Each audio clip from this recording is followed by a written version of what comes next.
po mula dito sa Bagak, Bataan. Welcome po sa ating biyaheng namnam kung saan iniikot po naming dalawa ni Chef Babes ang Pilipinas para po namnamin at mas palinamnamin pa ang mga lutuing Pinoy. Today, nanamnamin ninyo ang sarap ng pinakbet with bagnet ala namnam. Wow, pinakbet with bagnet? Aba, teka, specialty ng mga taga-norte yan ah. Kaya, Chef siguro, lutuin na natin yan dahil ako rin na-excite na. Okay, umpisahan na natin ang ating mga sikreto ng marination. Ito ay part ng pork belly, liempo, Okay. no? Yan ang pinakamasarap na ginagawa talagang bagnet. Okay. I-marinate natin siya ng namnam original.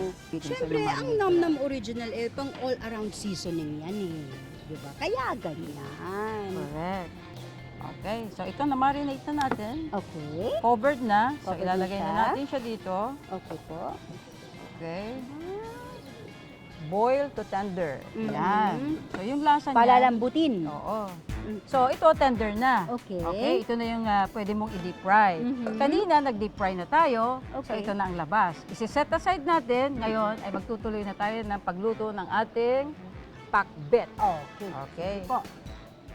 Lang ngayon ilalagay natin ang magpapalinamnam sa ating pinakbet. Lalagyan natin ng namnam tomato. Wow! So, ang laki ninamnam, merong 3 ninamnam po ng meat, bones, at special spices, plus the taste of real tomato. Kaya talagang ngayon pwede nang araw-arawin ang lasa at sarap ng tomato sa halagang 4 pesos lang. And then magkano ito? Ay di 4 po ang isa. Oo. Di 12 pesos. 12 pesos. Ang Opo. laking kaginhawan sa mga ating mga bisis, no? Yan.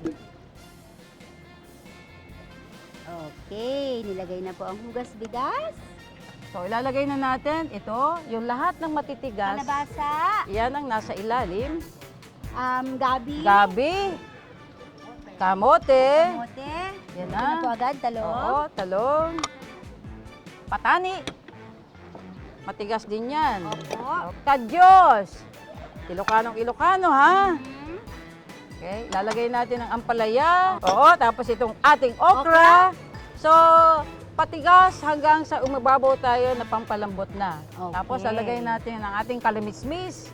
Tapos lalagay natin itong ating bunga ng malunggay. Di ba? Tignan nyo sa Ilocano, ganito nila. Tapos sasama na natin ang ating saluyot, alugbati. Di ba ang sustansya? Tapos, yung bagoong na isda. Anchovy ito sa ibang bansa, no? Ayan. High fire. Okay. Tapos, pag nag-boil siya, simmer, Yun then na. ready. Ngayon, habang inaantay natin siya maluto, Oh. so mag-chop na ako ng ating bagnet. Ako Yun. din. Sige, amin na to ha. Uwi na kayo.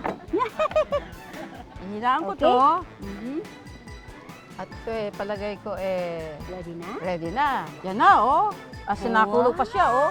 Wow! Yung kanyang sauce. Nakita mo Naamoy yung, na. oo, yung kamote, Mm. di ba? Mhm. Makulay, ang kadyos at ang patane, di ba? Heto na ang pinakbet with bagnet ala namnam. Wow! Kainin na po natin! Para sa kompletong recipe, go to www.luckyninamnam.com.ph. Tingnan niyo siya. Crunchy! It's so good. Nandun po ang lahat ng lasa, nagsama-sama sila. Mga mami, naku, dapat po talaga itry nyo ito. Magluto rin po kayo para mas maging malinamnam ang mga lutuin ninyo. Tandaan po ninyo, may dalawa tayong namnam, namnam tomato for tomato dishes at namnam original for all-around seasoning. Kaya para laging happy ang kainan, all you need is love and namnam.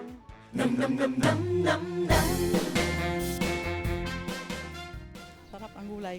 Masarap pati karne. Lalong sumarap ng linagyan ng namnam tomato. Namnam, sarap talaga.